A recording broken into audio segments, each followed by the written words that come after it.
Welcome back to the Ncast. I'm Rafael DeLeon. I am the Senior Vice President of Industry Relations at Ncontracts. I'll be honest, AI is a topic I've been learning alongside the rest of the industry. So today I brought in someone who's been living it for decades. Jamison is our Chief Product Officer here at Ncontracts, and he's got a perspective on AI and third-party risk management that every financial institution needs to hear. So whether you're a community bank CEO who's not sure where to start, or a compliance officer trying to keep pace with vendors embedding AI into their products, this one is for you. Welcome to today's Ncast. Today, my guest is Jay Jamison. He is our Chief Product Officer here for Ncontracts.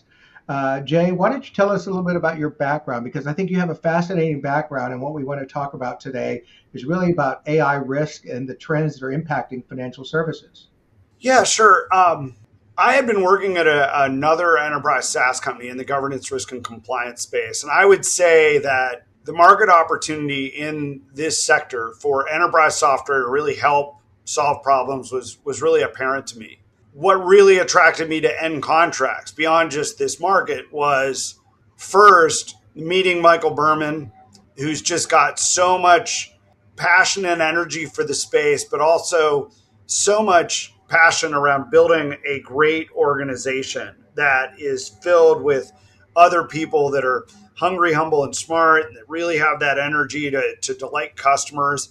That was really attractive just in terms of that market, that culture, that leadership was really compelling to me. And then as I got to know the team and the business more and really understood the transformation that the company desired to undergo around making product really front and center and innovation front and center in terms of helping our clients get more value.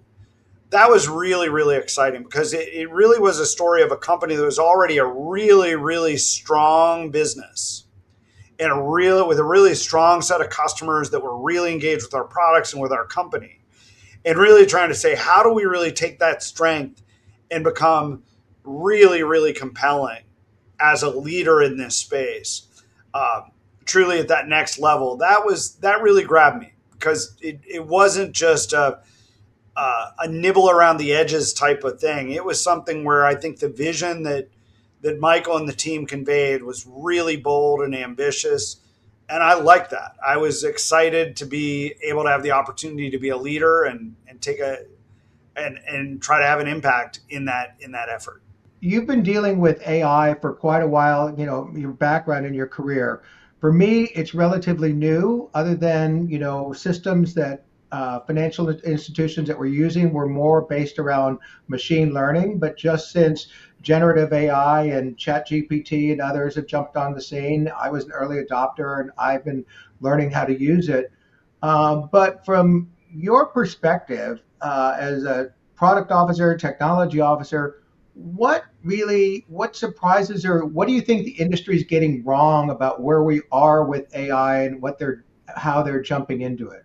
Great question. I think it is in a certain level, we don't know what we don't know right now in a sense, because to your point, it's so new and so fast moving. And so any prognosticators that are out saying we've got it all figured out, and here's what's going to happen. This business is going to be dead in 6 months, or maybe it'll be twice as big in 6 months. I'm kind of like, well, I think we don't actually know. What to me is really important, and my North Star always is, because I've sort of lived through the age and the rise of cloud and the age and the rise of mobile and the age and the rise of these different technologies. And what you realize is, of course, they're disruptive, and of course they create change, as AI undoubtedly does, and is undoubtedly going to be hugely impactful. But at the end of the day, all that really matters is, do these new technologies help our clients solve the problems they struggle with in ways that are better and more effective than what they're doing today, or not? And that, to me, is what's so important about where we are and where we're going, is to just keep an eye on whether it's us building software for our customers or whether it's our customers trying to use AI to serve their clients. It's all about, look, does this help the client experience get better and improve or not? And that to me is in some ways same as it ever was, as it should be. And so to me, it is really important to be working with this stuff because it is moving so fast, and it's important to understand what are the new capabilities it has available to it. But it's really important at the same time that we're thinking of it through the lens of how is this going to actually help a client solve a problem in their business. So otherwise, we're just wasting time. I like the way you framed that, because if I were to answer my own question in terms of what do I think the industry is getting wrong, I think part of it is just jumping into it. I think part of it is the experience that they're having as um, on the outside with their friends, their colleagues, their kids who are using AI and using Gen AI and looking for it to help drive efficiency versus answering the question, as you just framed, what problem am I trying to solve? Because that seems to be what's missing. Oh, yes, I can use it, but what am I trying to solve? 100%. I mean, it's really interesting to me, maybe as a sideline, but I'm in the process right now. My wife and I are in the process of trying to buy a house. And it's very interesting because currently that process is, broadly speaking, very similar to every other time I've bought a house in my career. But in the time that I bought my house in my career, there's been new websites like Trulia that were enabled by the cloud. I can now access any Trulia listing by mobile. And when you look at AI, I certainly have seen prognosticators saying, oh, well, real estate agents we're not going to need anymore. It's just going to be Claude is going to do it. And undoubtedly AI, in the same way that mobile and cloud is making real estate more empowering for buyers and more empowering for agents and more empowering for sellers in different ways, I think AI is going to do the same thing. And I also would say that because the details are so nuanced around buying a house, like, is this part going to work for me? How would I change? Like, I think that instead of obviating things like real estate agents or things of that nature, AI has the opportunity to create enhancements for that whole experience. For the seller, for the buyer, for the agent, for everybody. And I think in the same way that mobile and cloud have created new value for all those stakeholders, the same thing is likely true with AI. So again, it has less to do with who's going to be the big winner and the loser. The winners are going to be people that leverage AI to solve problems for clients. And the losers are going to be the people that don't. And it's just, that's what I spend my time thinking about. And what we at Ncontracts are trying to do is we take this technology and really try to think deeply about how can we apply it in a way that's safe and value accretive to our clients. And that kind of is, and I think there's a tremendous amount of potential ahead of us in that regard. Well, let's just jump into it, because I think for most financial institutions, they're not building AI like we are trying to build it into our products. They're going to Right. be using AI from a vendor. And there's a wave of vendors that are really embedding AI into their products daily, but without clearly or always disclosing it to their customers, and especially those financial institutions that have to measure third party risk. How big of a risk is this, and what should financial services companies be doing about it? Yeah, great question. I think that I think it's a meaningful risk for any company in any industry to be willy nilly adopting AI without a process and governance in and around it. And I think that's acutely true. Like, it's particularly true in financial services institutions, because at the end of the day, not only are you subject to in this industry to your heavily, it's a heavily regulated industry. Not only is that true, but also, and frankly, more importantly, the trust of your clients is so paramount to your ability to exist.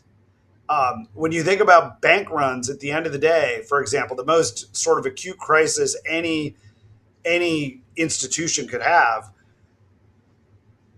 they're ultimately a function of a gap in credibility and a gap of trust from clients that you can do what you say you do.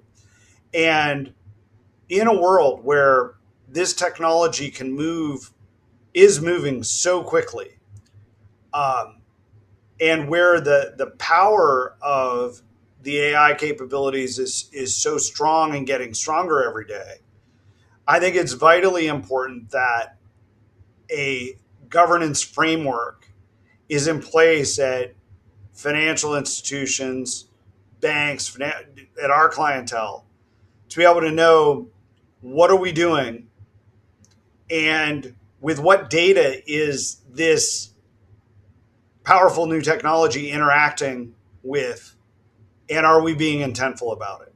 And so for me, that's, I guess, a long way of saying I think governing AI within your institution is a core priority that teams must have. It's a must have in my mind. And that said, I also acknowledge that in this emerging time, you want to be thoughtful about, well, okay, what does that mean? Like, on the one hand, you could say, well, the way we're going to govern it is we're going to say there's no AI that we're going to allow. And I think that's very safe. But that probably slows you down in terms of being able to provide innovation to your clients. On the other hand, you could turn the knob the other way and have the wild, wild west, which I think is inappropriate and unworkable for a variety of other reasons.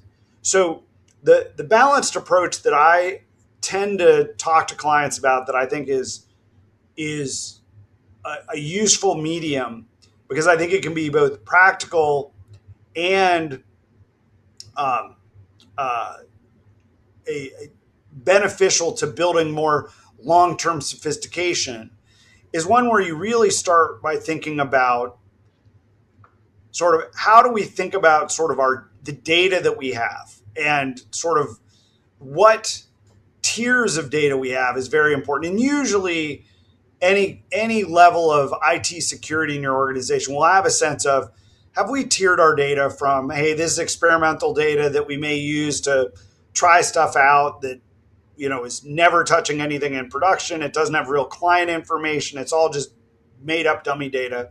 Very low risk. We can try a lot of things so long as that's all it's trying. All the way through to your most sensitive customer data, which you would say, look, that stuff, we don't want AI anywhere near that. And part of the reason that I like that conversation is it puts us all, you don't have to be super technical. You don't have to know the latest tools. You just have to have a sense and a curiosity about what is the data that we do have, how do we use it, and which is the stuff that's the most sensitive that I'd be really upset if we did something wrong in terms of exposing that data or having AI all that stuff. And that starts, the reason I like this is, even if you say there's high, low, and medium tiers of data, or you can have a pretty light touch view of that. Most banks, I think, are going to have that view of data already in place through different work they're doing, and starting to say, well, what might my strategy be about how do I take intake of all the AI that we might be using in the organization, whether through different SaaS tools we have like Salesforce or Teams that might do transcription, all the way through to where we might use OpenAI's new tools to do something cool. If you get an inventory of that and then match it against these tiers of data, that's at least a start. That may not be the most sophisticated thing, but you then have a start of, okay, I know what my data is and I know what the risks and the benefits of this data is. And then I'm just being very clear about what AI tools do I have in place today and where can I use them against this different data, and what do we sanction and allow and what do we not allow. I think that's a practical approach. It's pragmatic, and it's one that I think can really drive alignment from everyone from the board down. But I'd be really interested in your perspective on this as well, because you're living this in your world. Through I liken it to cybersecurity and the issues we were all dealing with. It is not just a financial institution's issue. This, my father's had his computer locked up by hackers, and we're dealing with it personally. We see these texts. And so we're learning about it all at the same time. And it's the same thing with AI. So I appreciate in terms of what you're saying, because I really see from the regulatory questions I would have asked, had I still been in the role, was very much around the governance, your policies, your procedures, but more so at a very basic level, getting an inventory of where we're using AI, because you may be surprised that, you include Spotify in that list, and Spotify's using AI. So understanding where it is and how it's used, and then marrying that with the crown jewels of a financial institution, which is their data. And I talk to CEOs about protecting that data or ensuring that there is enough protocols around that to keep that safe and secure. So you have to understand what a vendor is building and does it touch your data or not? And what does it say in the contract as a part of your governance that you've laid out? Yeah, no, it's a really good, great call out. I mean, I recall it was probably a year or two ago now. Uh, Before I had contracts, I was working with one of our vendors that sold us software for how we would build, how we did product management. How we wrote things like requirements documents or user stories, all this stuff that is the input, the grist to the mill, if you will, for building software.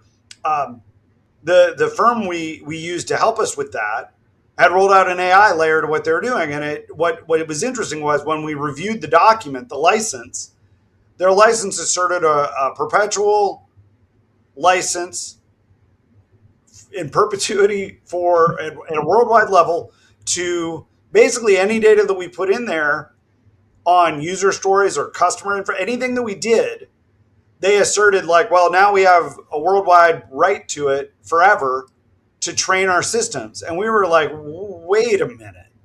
That's super aggressive. They were like, oh, it's just in beta. You're overreading it. It reminded me of when Apple Music launched with Taylor Swift's music in their catalog. And they're like, oh, it's just a beta. We don't need to pay you for it. And she sued them and got them to pay her for it. And I think rightly so, by the way. It's like, it's her IP.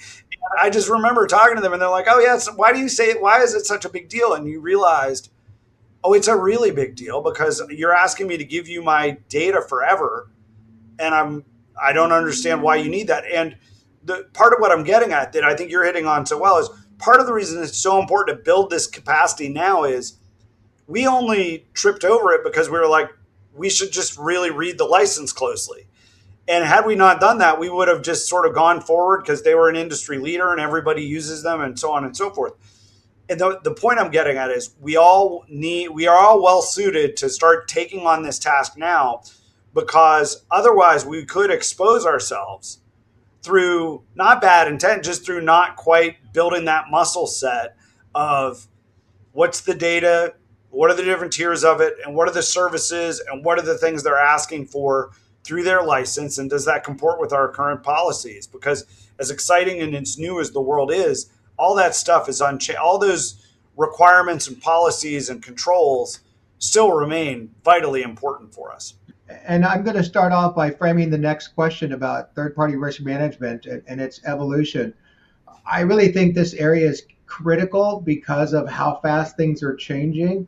And I've talked to a number of CEOs that, this one and done, I've done a review or asked questions and that's it. That AI is changing it so much, especially for their critical and high risk vendors, that they really should be evaluating at least quarterly at a minimum if they're sending out questionnaires. So can you talk about your perspective on how, third-party risk management processes and systems need to keep pace and augment traditional vendor due diligence that was built just around looking at a SOC report? I think two huge trends that we'll continue to observe is the cadence and speed of what third-party vendors are doing is only going to increase. It's only going faster. The second big trend that I think will only occur is the risks that are exposed through third-party risks are only going to be more and more connected to the rest of the organization, meaning third-party risk doesn't exist in some silo that you can just isolate off and say, oh, I'm not accountable to that. Each and every day, that's becoming more and more central to the function of the firm. And so in that world, you're totally right, meaning doing third-party risk as a check-the-box exercise once a year I think, is not going to be working. It just, nothing else is going to follow that process in the next 5 years because the world's going to be moving. The world's already moving fast and it's only going to move faster.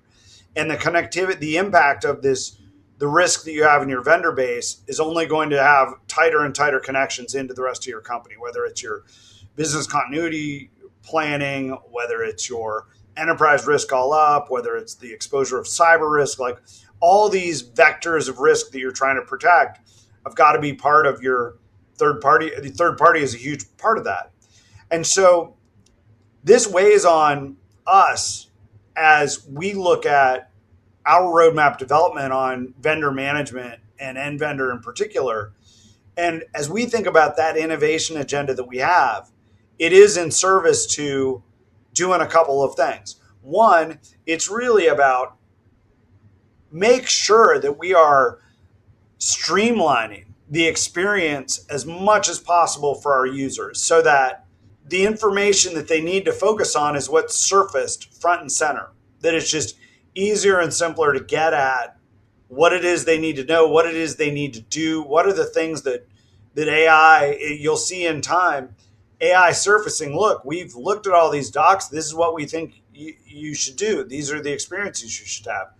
We expect that in a relatively short period of time, you could imagine chatting with your document. So you could ask it questions and say, well, what is AI telling me is in this document itself? So I'm not spending all the time reading through the legalese and trying to parse it. I should just have AI telling me. And this is all in service to helping empower our users to get the information they need so they can stay a step ahead in this ever more fast-moving, connected world. That's the first thing I think about. The second thing I think about that's going to be really important beyond that speed and cadence is going to be doing more to connect our core vendor products into the broader portfolio of risk that our clients are managing. So again, you and I know that vendor risk doesn't live on an island. It's part of a broader program. And with that in mind, it's going to be very important that we are showing up with solutions to our customers and say, look, we're doing a great job helping you really streamline, automate, and get insight from the vendor risk that you're managing. We want that to be real time. We want that to be as fast cadence as it can possibly be and as simple for your users to parse.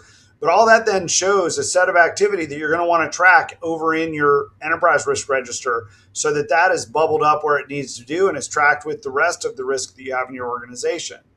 And oh, by the way, we should make that very easy for your organization to see, whether you're the operational risk team dealing with this stuff and you need reports to track that, or whether it's your board that wants to see kind of a real-time update as to where are you in terms of your risk register and what's changed. All that stuff is in service to setting up our clients to have success in a faster moving, more connected risk landscape, which I foresee in the next couple of years.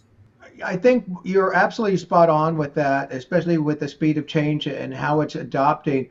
And one of the things that I'd like to do is get your perspective on really understanding the opacity, that it's clear as mud, in terms of kind of walking through and understanding about what a financial institution needs to understand about models that change or training data shifts or drift, as we've talked about, or data poisoning, any of these things. And could you compare that with how we're building AI and what we're doing to make sure that is moving effectively in the right direction? Yeah, 100%. So one of the things that's been fascinating to observe over the last year in particular is AI has clearly captured so much imagination, and rightly so. You see these wonderful use cases getting lit up. It's hard to deny the impact. And at the same time, is one thing to do a 20-second demo and to show you something dazzling. And it's quite another to run that in production and sustain it in production. Because again, you're right, these models, they're not deterministic, meaning, if you have a spreadsheet and you say, sum up 2 and 2, it's going to say 4, and you could ask it that until I'm very, very old, and it's always going to be 4. An AI model, it's not that it's not good at math, it's more that over time, how it evolves and changes answers is not the same each and every time. And so one of the things that we observe that I think is very important is the importance of building what we call a function that I think of as AI ops.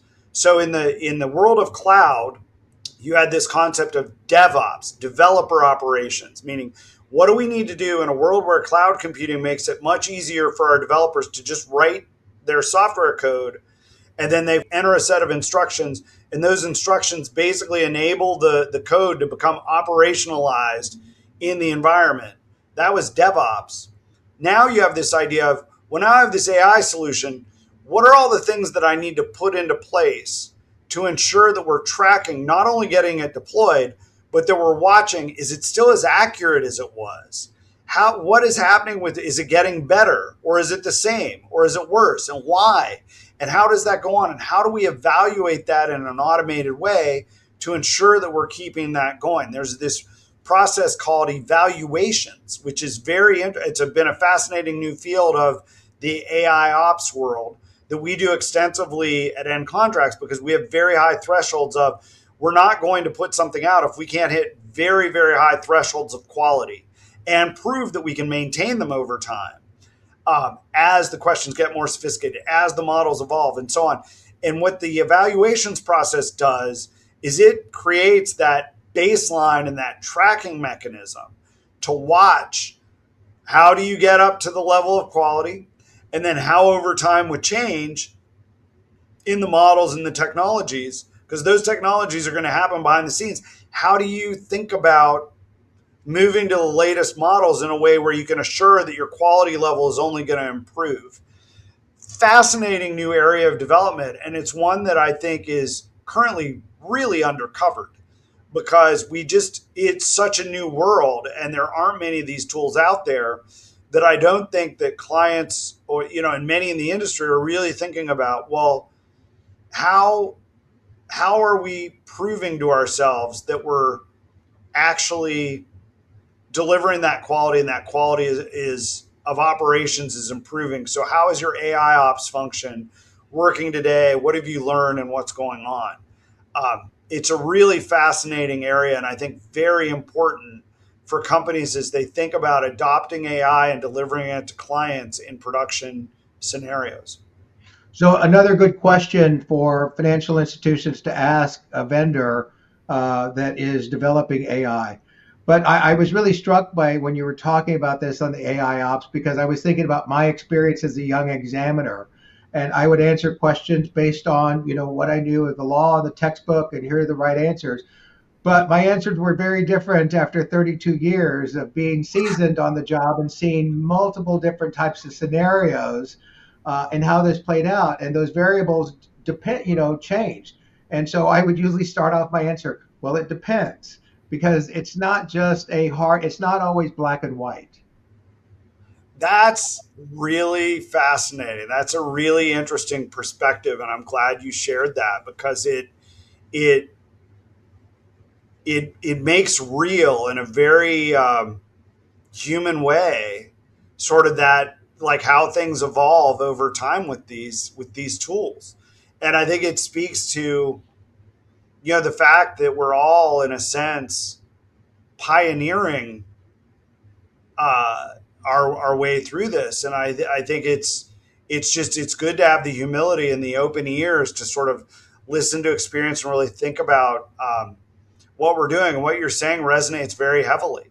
And it really just points to the importance of trying to really approach this technology with the appropriate balance of awe and excitement at all it can do, which is what I spend my time doing, with the appropriate levels of humility that, like, look, we've got to actually be very thoughtful and controlled and planful as to how we roll this out, because especially in our business,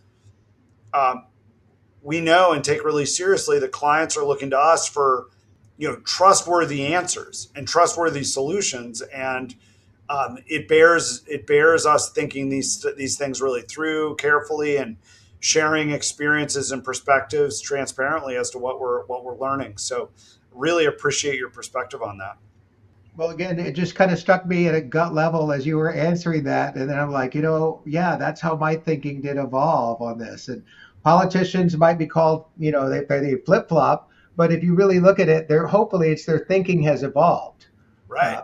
Totally. So let's just say that, a community bank CEO comes up to you and says, Jay, I know AI is important, but I don't really understand it. Where should I start? Where would you recommend they start? I think the number one thing with new technologies, AI and really any of they've come along is the place to start is to try and really inspire curiosity. I think as a CEO, curiosity is what's so important.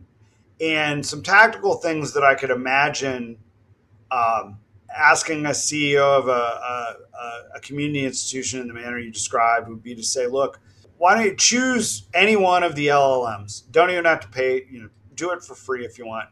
Open the Chat GPT or Claude or any of them. Pay the $20 for a month just to have a little bit of privacy. But take a piece of marketing collateral that you have for your bank. Maybe not a board deck, maybe that'd be too sensitive, but take something from your company that you'd want to share with it and ask it for critique. Ask it to do a strengths, weaknesses, opportunities, and threats on your business based on what it can check out from your website. Ask it to help you craft a business strategy. Just start. Because I think what's so interesting about it is it changes the nature of how you think about your computer in terms of as a source of insight and perspective.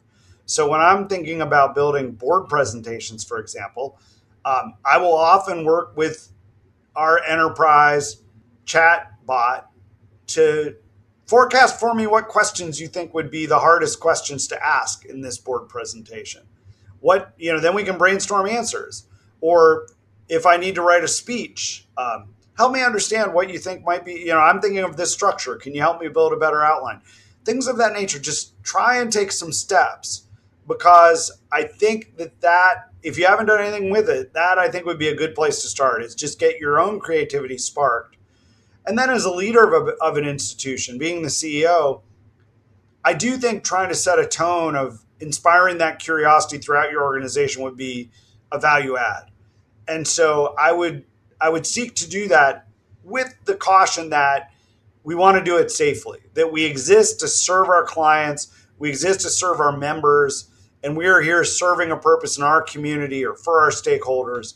And our usage of AI is in service to that. But I do think that idea of trying to inspire curiosity, trying to celebrate wins where they show up is really compelling. I'll give an answer. I'll give you a quick example that was really interesting.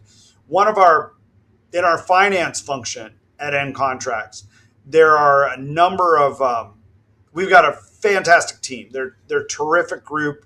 And they were looking at AI to try and solve, could it take this process that currently takes us a week? I don't remember what the process is, but currently takes us a month to basically get this thing run down. And would it be possible that our enterprise AI solution might be able to help solve that? And they spent about a day on it, and they worked with the AI, and all of a sudden it was like that week was now shrunk to 2 hours. And this was a group that was very hesitant about using AI internally. They were like, wow, we've really got everything. They're a very high functioning group that doesn't seem to have, they don't have a lot of waste and not a lot of wasted cycles. So their view was, this really isn't going to help us all that much, perhaps. But then when they put it into place, they were like, holy cow, this is saving us so much time, that now they've got that fervor of the newly converted, if you will, of we can use this in all kinds of places to really help our business. And if I were talking to that CEO, I would start with this idea of inspire curiosity in yourself, and then try to inspire that curiosity in your organization, and then celebrate those early wins, because it can really start to structure, the kind of momentum and flywheel that I think businesses can take this technology and turn it into a force for good for their business and for their clients and members. I agree. I've been talking to financial institutions about AI for the last 2 years, and I've gone from asking how many of you are using AI or how many of you have an AI policy. Nobody raised their hand. In fact, one person flippantly said to me, our policy is not to use it. And I, kind of went on and well, then you're kidding yourself. But, talking about different ways they could structure it within their institution. But I encouraged everybody in the room to be intellectually curious, to go through and understand this. You really have to understand that. But I really like your background of having that curiosity at the CEO level of really understanding it, or bringing in teams that can help you understand it. and therefore helping the board understand it. There may be board members that their company is using AI. I do see that with the board that I'm on, and with the CEO saying, here's how we could redo our board reports and make it a little bit more interactive. So I agree with you wholeheartedly of being intellectually curious in terms of that. When we look at really AI and taking compliance and risk management to the next level, where do you see us going in the next 3 to 5 years? Oh, great question. I mean, it's I think going to be a really exciting time in our industry and really across the software industry as a whole. I think that for our clients and really across the different vectors of whether it's third party risk, whether it's risk all up, whether it's compliance, I would expect that we will see and clients will be gain the opportunity to really see AI starting to take a more central spot in eliminating or reducing a meaningful amount of the toil associated with the jobs to be done in this area. I don't think it's going to, as I was talking about, as I think about it and experience this stuff more and more, I don't think it's going to really eliminate all that many jobs. I think it's going to just make those jobs more strategic. As you know, so many of our users and so many people in the risk and compliance function are asking, they talk to me all the time about, geez, we want to be more strategic. We want more of a seat at the table. We don't want to be just the check the box group. And if you think about, well, what does it take to be more strategic and less check the box? It's like you need the time to actually sort of put the effort, the work calories, if you will, into more strategic topics. How do we start growing our business responsibly? How do we better serve our clients in a manner that is going to help grow the business, but also stay on the right side of the law? And if all you're doing is chasing down, follow-ups on vendor questionnaires, you're never going to have the time to be anything but tactical. And so what drives me is the opportunity ahead of us to create AI-based solutions that really start to say, look, of course, you're in control. It's your data. It's your workflow. It's your business. If we can put solutions in your hands that help get you into taking the toil off of your plate, helping to direct you to these are the things that are the most important actions that you can take right now, and we can help automate those actions for you and help you follow up with that vendor in a really streamlined, automated way. And we can give you the real-time data and reports so that you can show up in front of your board and with your executive team with really great insights and really great suggestions where you've got the governance and the compliance parts are all just managed. And now we can have a real conversation about how do we want to grow this business in a way that is good for the business, good for our clients, but also safe. That's, I think, a conversation that I think AI really starts to unlock the potential for. And I'm excited to have, a hand in the journey to try and make that happen. No, I think this whole area is fascinating, and how it is changing financial services to have a front row seat of how this is changing. I think it's fantastic. Well, Jay, this has been one of those conversations I could honestly keep going for another hour with you, and I think that our listeners would stay engaged and listen. With your 20 plus years of building AI at scale, you still managed to make it feel accessible. And that's a rare thing. And it's exactly why the industry really needs to grow and understand this very well to implement artificial intelligence responsibly. So you've given us a lot to think about today, in terms of the governance, how you have to have around that, what you're doing, the data, understanding how your data is being used, the cyber and cybersecurity issues that go along with that as well. So you've given us a lot to think about. Jay, I thank you so much for your time today, and I hope to have you back on another episode. Thanks a lot, Rafael. It's always great to speak with you, and this was a delight. I really appreciate it and would come back anytime. Thank you. That's a wrap on today's episodes. A huge thank you to Jay Jamison for breaking down AI governance in a way that actually makes sense for financial institutions, from tiering your data to understanding what your vendors are doing with it. If today's conversation sparks some questions about your own AI risk program, that's a great place to start. And our team at Ncontracts is ready to help you work through them. Until next time, stay proactive and engaged.